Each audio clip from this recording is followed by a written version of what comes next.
Hello, and welcome to another Northstar Plays Singularity. Hope you folks are all well. What the heck? So people are um, sniping these exploration events right before they terminate rather than putting the work of clicking through earlier. They save a ton of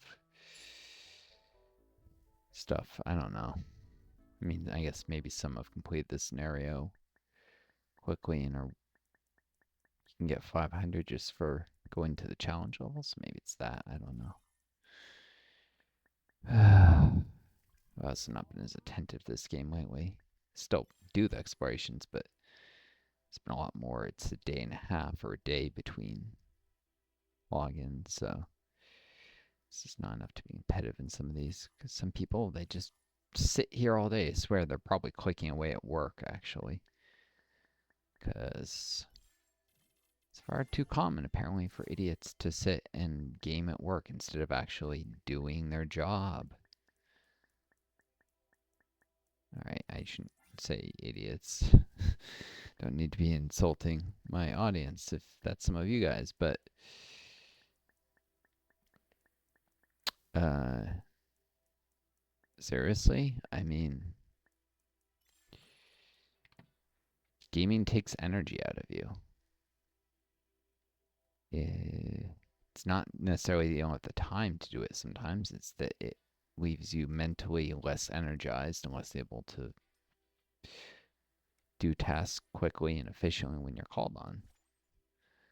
I mean, at least if you're always, say, watching this, watching something is much more passive and doesn't leave you as drained. Probably shouldn't be doing it either, but gaming is worse. Um, it's the very reason I never liked watching videos, people game that much and preferred to play is because it's more active and more involved. But it's for that exact reason it's more tiring. You have to make decisions. Oh, 2 days since I logged into this? Maybe I didn't get sniped. I would have sworn I logged in. I must have missed a day because I'm tired and I'm trying to get a lot of Alpha Centauri videos done. Yeah, check that Let's Play series out. I got a ton of them now. Not a ton posted yet because I have them on a buffer. I do that so the series doesn't just completely die out and the algorithm drop it if it goes a couple weeks without my recording more. Um, that helped me with my pop-up dungeon series, for instance, where a couple times I took a break multiple weeks. Well, not a couple times, once a week and then once 2 weeks. But because I built a massive buffer over months, I was able to keep the series active until I got back to them. Well, I did some other games in the meantime. Makes it easier to not get burnt out, which is a huge concern, to say the least.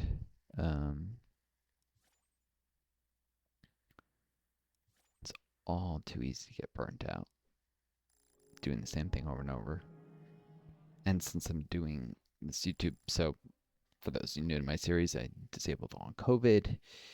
The government does not care to either try and rush a cure for long COVID like it did for the virus itself, possibly because of virus going around. They're forced into at least some restrictions on business, and it hurts the profits of the very rich. In Marxist terms, the high bourgeoisie, the billionaire class. High or true bourgeoisie, Marx referred to them sometimes as. This is distinguished from sometimes people would use the term bourgeoisie to mean middle class. That is not what Marx meant. He was not criticizing the middle class. Or bourgeois, I don't know. There's another term, he didn't want it to be confused. And he was also distinguishing from the petty bourgeois, which are small business owners who still mostly work for most of their living, but they do exploit workers. But, it's like they have two workers. So maybe they make 10% more income or something, or 20% more than if it was just their own labor. Not a huge amount of their income comes from others. Although he distinguished them because ideologically they often identify with the high bourgeois and will side with them over the workers, even though that's not necessarily in their own self-interest. Um, because the high bourgeois will try and drive them out of business with, giant megacores coming in, Walmart driving small business out of town, that kind of thing. And whereas they'd only be 10 or 20% worse off under um, socialist systems, since they keep all the value of their own labor if they're self-employed. And then, um, a little bit if they're workers. So, like I said, maybe they're making 20% more than they would under a system where they kept the value of their own labor but couldn't exploit anyone else. Sometimes they owe so much to banks and stuff, which under capitalism are extremely exploitative, that they may actually be better off under a socialist system. They're caught in the middle in terms of class interests. But anyways, getting distracted. Billionaire profits. Some billionaires, because some actually got very rich during the pandemic, but some were, affected by it. And the government was certainly having to spend money to help people, which was money that could have been handed to the very rich, so they didn't like that. Although some actually got government handouts too. So, but the debt was being driven up. The point is there was pressure from some very rich people to get a vaccine quickly, so it was done. But disabled, they just get ignored. It's very easy to marginalize them. For the rich to feel they're not affected by it. Yes, it removes people from the labor market, but they can always just pull in more immigrants, and that's actually what's happening. Even as Trump is deporting lots of people, even people are illegally in the country. He's actually expanded this visa program that was supposed to be fully as a last resort if farmers could not find the labor they needed locally. And he's made it so farmers are able to use this program basically, even though there's plenty of local labor available, like not enforcing the rules. And some of these people in this program are being kept in literal slave labor-like conditions. They're being kept in a compound. They're not allowed to leave. Threatened with deportation if they complain.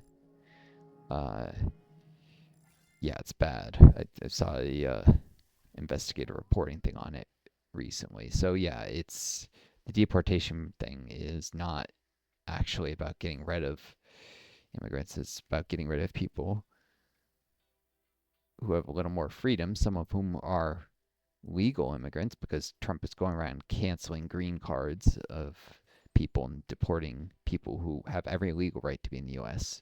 It's not just illegal immigrants who've been deported. Like if they criticize Gaza, he's provoked their visas or their green cards. That's ridiculous. That is violating people's right to freedom of speech. Um, but anyways, the point is the billionaire class think that they can just replace people who become disabled with foreign labor, so they don't care. Especially the kind of labor I would be providing, high skilled scientific research.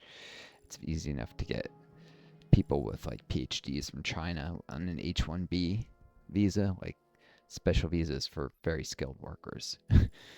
um, and there's not much lashback against bringing those sorts in. So they don't care to cure long COVID when a lot of the workers are high skilled people they can easily replace. And even the low skilled, there's some lashback, but they're still exploiting the heck out of unskilled immigrants too. They're using them as guest workers. They give them no path to permanent residency or citizenship. They're treating them horribly. Yeah, similar to the worst of history of when the French horribly exploited guest workers from Algeria. It's that kind of thing. It's different now. Now there's actually a lot of permanent residents from Algeria and France, and they're treated better. But in the past, like in the 1950s, France had this really shameful period where they did basically what Trump is doing now to certain Mexican guest workers. They're not called guest workers, but that's basically what they are. Yeah, point being, no interest in curing long COVID. He's cutting the medical research budget in half. He's even canceling some things that are about to cure some other diseases.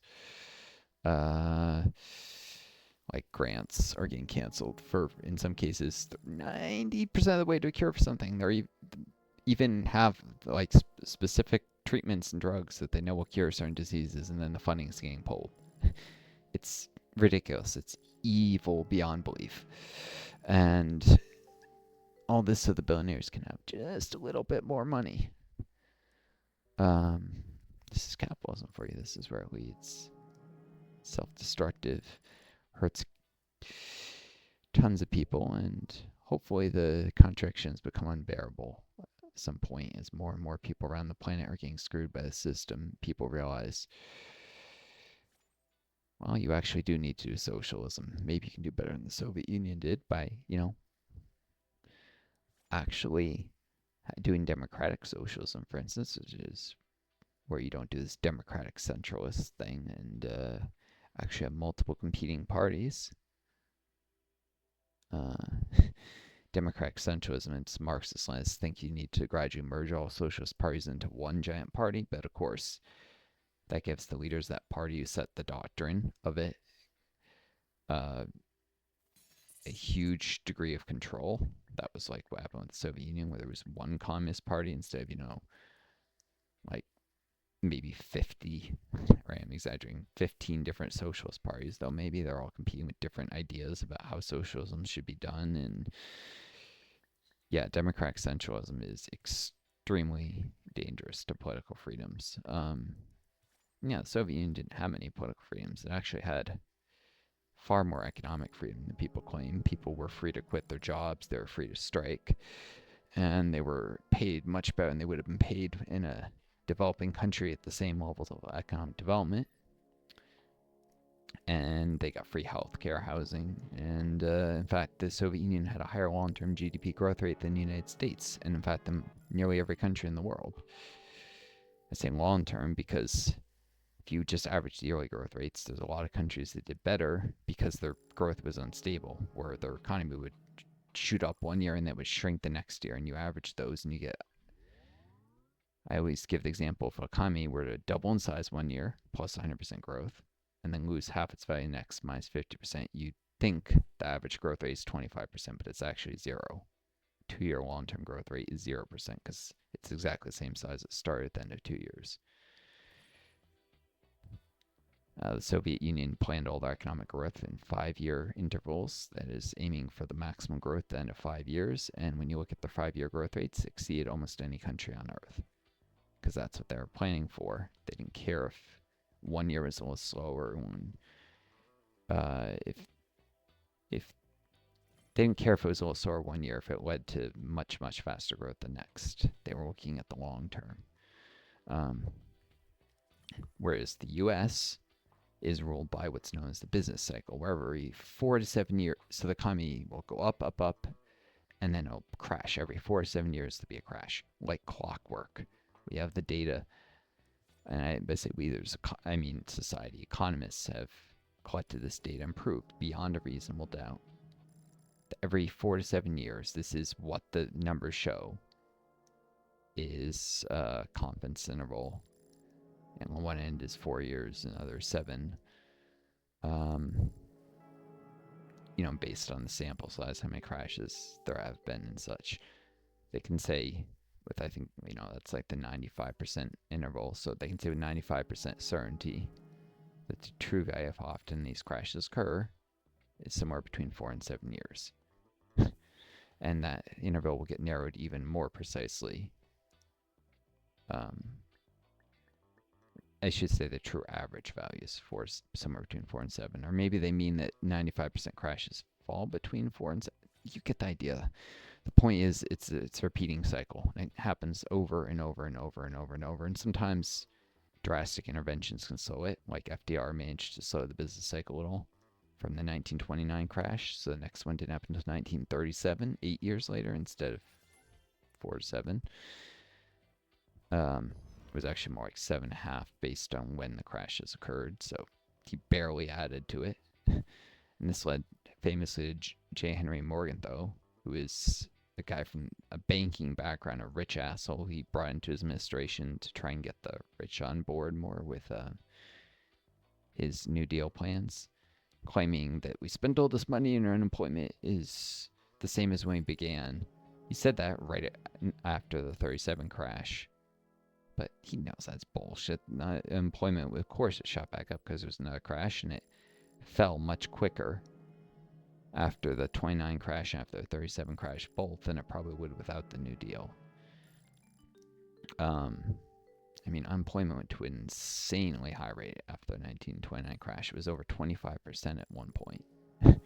So, and wages had plummeted. The people who still had work were working a lot of unpaid overtime, so they were getting paid very little per hour for the work they were doing. They were being horribly exploited by bosses who saw their desperation to hold on to their jobs, because that's what happens when you have very high unemployment. And then this, of course, led to a absolute bottoming out of consumer demand because workers had no money because their wages had been cut so hard, and a lot of people were out of jobs entirely. And even what workers had, they weren't spending because they're worried they'd be out of a job soon, and many were. So they're being careful. So yeah, New Deal interventions definitely helped. But anyways, so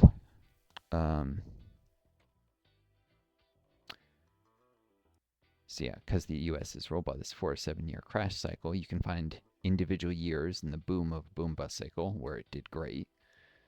And you might be tempted to think, oh, well, with those years, or if you even just look at the average per year growth, right? If you don't realize how, I have looked at these statistics and I'd be like, plus 12%, plus 7%, minus 3%.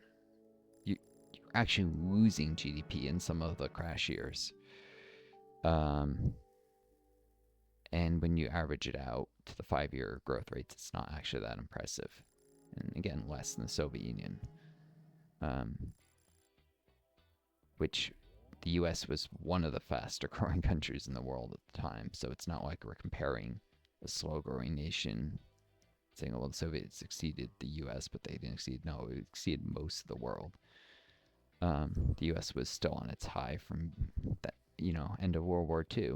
Its so-called golden age that really changed around 72. The U.S. growth rate slowed with the end of Bretton Woods financial system, that global banking system that given the world a steady, reliable currency for trade, which actually helped the whole world.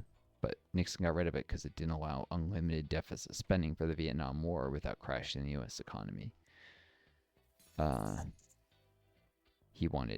Nixon wanted to be popular, so he both spent hugely on the war to, quote, win it, and also did things like expand the government with the EPA and such, and the war on cancer at the exact same time.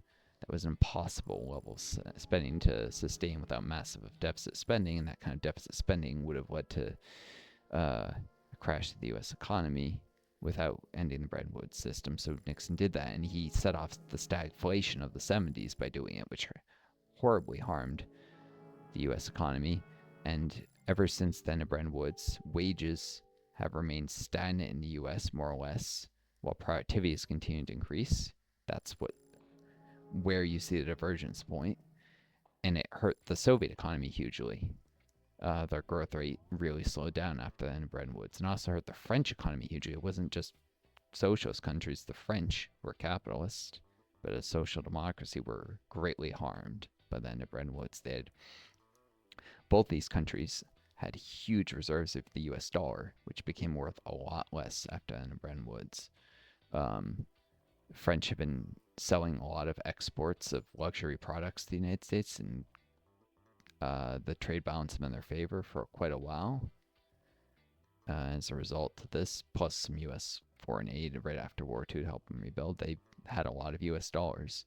They were actually preparing to leave NATO. So Nixon, that was one of the reasons he did this, because he wanted to sabotage the French economy so they couldn't leave NATO, because the French were actually threatening to do so and had intended to do so. And their massive foreign currency reserves made it easier because it made it harder for the U.S. to attack their economy, at least within the bounds of the global banking system that existed. Then the Bretton Woods also allowed the U.S. to do unilateral sanctions on any country on Earth. Sanctions have been done before, but they required a bunch of nations agreeing. But then at Bretton Woods, the U.S. was effectively able to sanction any country on the Earth, even if nobody else really agreed that should be done. Because the U.S. still controlled the currency that was the global trade currency and the petrodollar, all that. So it's what's allowed the U.S. to bully and do neo-imperialism, which sucked wealth out of other countries and gave the U.S. a bit of a high in the 80s, helped it, quote, win the Cold War by horribly exploiting the Third World. To help sustain enormous military spending that got the Soviets in arms race that was hurting their economy. At the same time, they're hurting for them in Bretton Woods. Do you see the U.S. won the Cold War because it played dirty, not because the Soviet system was a bad system that economically, but it was politically repressive. And the reason why is democratic centralism.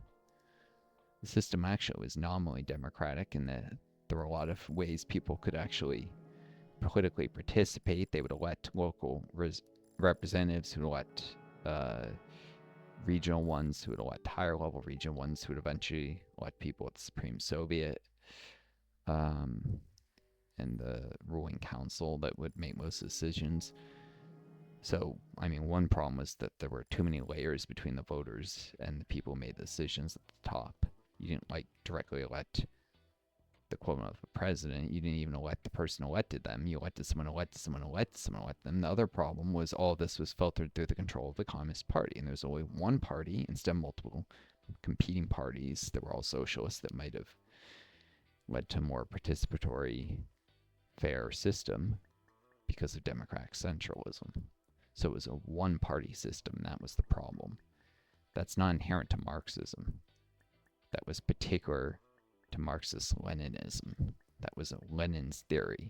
You don't find it anywhere else among any other Marxists, the idea of democratic centralism. The problem is, because the Soviet Union was huge and because some people miss it because, it was fighting against U.S. imperialism and was huge and it was powerful and it was the biggest socialist country the world ever seen, the most chance of actually bringing about socialism throughout the world. Because of all this, you see more Marxist-Leninists than any other type of Marxist on Earth. Which means that if there is a resurgence of socialism, which there probably will be with capitalism imploding, it'll probably be Marxist-Leninists again, and then we'll have the same problems all over again. Because people haven't learned from their history. And Marxist-Leninists refuse to concede that they made a mistake. Lenin has said a lot of very smart things. There's a reason the Russian Revolution failed while other socialist ones throughout Eastern Europe. Russian Revolution succeeded while other socialist revolutions throughout Eastern Europe at the same time failed. And that's because Lenin was a smart strategist and a good leader, but he made one critical mistake. When you're building a system from scratch, it's very easy to make one gigantic mistake that will crash the whole system. The U.S. founding fathers actually made two giant mistakes that nearly crashed the system once and is crashing it now. One of them was how they handled slavery, which led to the U.S. Civil War. And the second was that they did not plan on the existence of political parties. And so they ended up creating an electoral system that led to a two-party system where third parties had no way of breaking in because the electoral college ended up becoming winner-take-all. The Founding Fathers designed the Electoral College not thinking there would be any political parties. In fact, envisioning it as a council of educated gentlemen who would pick the best candidate. It was in no way meant to create this two-party duopoly. Because the Founding Fathers thought they created a system that wouldn't have political parties, which was dumb as hell, if you ask me, since the British had two parties, and the British system was kind of the world's largest republic. They existed at that time. It was a constitutional monarchy, so it had a monarch, but it also had a republic. They existed somewhat in parallel, and the legislator and the monarch were always vying for power against each other. It wasn't, a democracy, but it was a republic, and it should have been in fact, one of the whole reasons the American Revolution occurred, the Civil War against the British, essentially, is because the British denied the American colonies representation in their legislature. If they'd given the colonists legislative representation, it's possible there might not have been the American Revolution. No taxation without representation, that's what that refers to. People don't know shit about their history, and they think that's referring to something else. They think, oh, Britain, that's because there was a king. No, that's because everyone in England had representation. The king and the legislator were opposed to each other in the British system. It's not a great system. I'm not arguing for it. I'm just pointing out it'd be much better if the UK became a republic now, if they got rid of their monarchy entirely and reformed the House of Lords and a lot of other things. But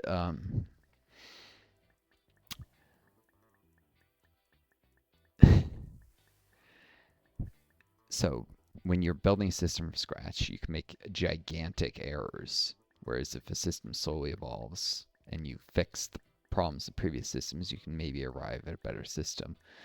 Unfortunately, it's not possible to get to socialism a lot of times without rebuilding the system from scratch. Even if socialists come to power electorally, they have to pretty much tear up the previous system. In the US, that probably mean new constitutional convention, because there's too many things in the Constitution that don't make socialism possible without making basically dozens of amendments to the Constitution at once.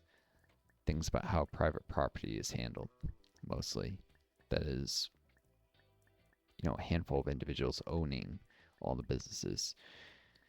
It's more directly because of laws of seizure of property. And what you need to do socialism is nationalize the big corporations. And you can't really do that under the current U.S. Constitution. So you need to amend it to allow that. And the only way, and create a process for doing it legally. And the only way to do that is with, again, constitutional amendments. And there's other things that need to be changed, like ending the two-party duopoly, because no way you can have socialism sustained in the long run with it. It allows billionaires to control the whole political process, and you have to get money out of politics, same thing.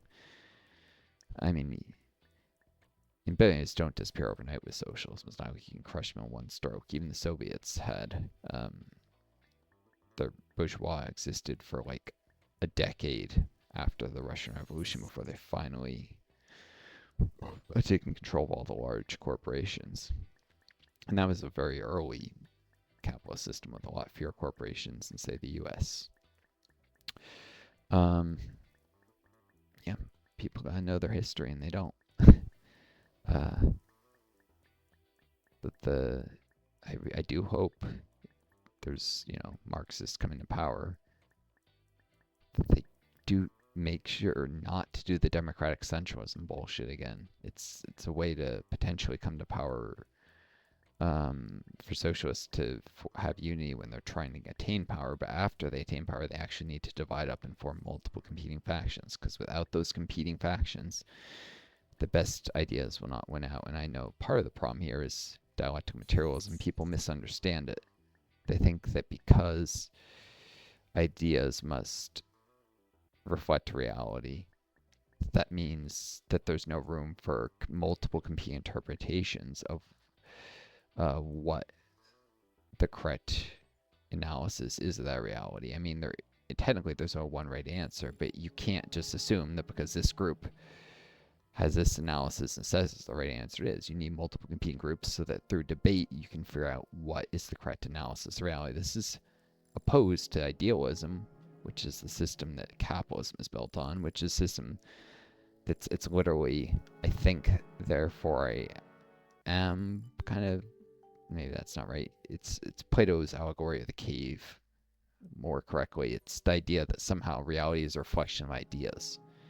Plato's allegory of the cave, which people misunderstand, something about oppression or no, some bullshit. Plato's allegory of the cave is the idea that there's the real world, which is like shadows on cable, and then there's the world of ideals and um, ideas. That's the thing that's got more actual substance than reality, and reality is just a reflection of it. It's absolute inversion of what the actual basis of material existence is. It's turning the truth completely on its fucking head. Plato could not have been more wrong, and yet people think because he was right about other things, he was right about that. And it's the philosophical basis of capitalism. Whereas Marxists believe it's the exact opposite, that physical reality exists, and that determines the structure of ideas. Ideas can only be a way to understand reality. They are not things that exist as apart from it that reality somehow mirrors itself after. Um, but that does not mean that any given person is going to come to the correct analysis of what ideas material reality supports. You have to have debate. You have to have open debate to come to the right. Marxists call their socialism, Marxists all call their socialism pretty much scientific, and the Marxist-Leninists really lean to this socialism, scientificness. And when you get to like Stalin, he really misunderstands what it means for something to be scientific. But they really do lean into the idea that it's like a science. Well, but they do not have the background in academia, many of them, to understand that science requires peer review. It requires that you have debate between people who are all educated and capable of understanding the topic. And being a member of the vanguard is not enough. You need people who have, in some cases, actually studied in university, like political science. And you need all kinds of experts in different life experiences to come in to people who've, in their own lives, seen little pieces of evidence that because if you're assembling evidence based on the idea that based on evidence on material reality being what determines ideas, well, you need people who can tell you what the material reality is, what parts of it they've seen. So yeah, socialism is not supposed to be a top-down oligarchy. The Soviet Union was not a dictatorship. It was an oligarchy. There were about 20 people made decisions. It wasn't Stalin, actually. Stalin was a figurehead for, in many cases, more powerful people behind the scenes, like the head of the NKVD, who could have killed Stalin in a heartbeat if he wanted. And probably in a couple times very nearly did. He may have indeed been poisoned at the end of his life. And Stalin was very paranoid about his secret police doing that to him. Yeah, the Soviet Union was an oligarchy of about 20 people, the ruling council at the top. But it was not what it was supposed to be, which was a democracy, because one party system breaks down democracy. Again, that's not inherent to Marxism. It's not inherent to socialism. It's inherent to Lenin's interpretation of Marxism. And you could take everything else Lenin said, nearly everything else he said was correct. But you have to throw out democratic centralism. It is the most toxic, dangerous thing he ever came up with. And it was his one big mistake. Most of the stuff he said, I've read some of it, most of it's correct. But he's dead wrong about democratic centralism. And this is partly because he did not understand how science works. He did not understand, like, if you go into a laboratory, that's science. That's hard science. If he had spent a little time in a physics lab or a chemistry lab, he might have had a better understanding of the scientific process, and then he might not have advocated democratic centralism, because if you tried the same thing in a laboratory, everything would go to hell. I say this as someone with a background in biology myself.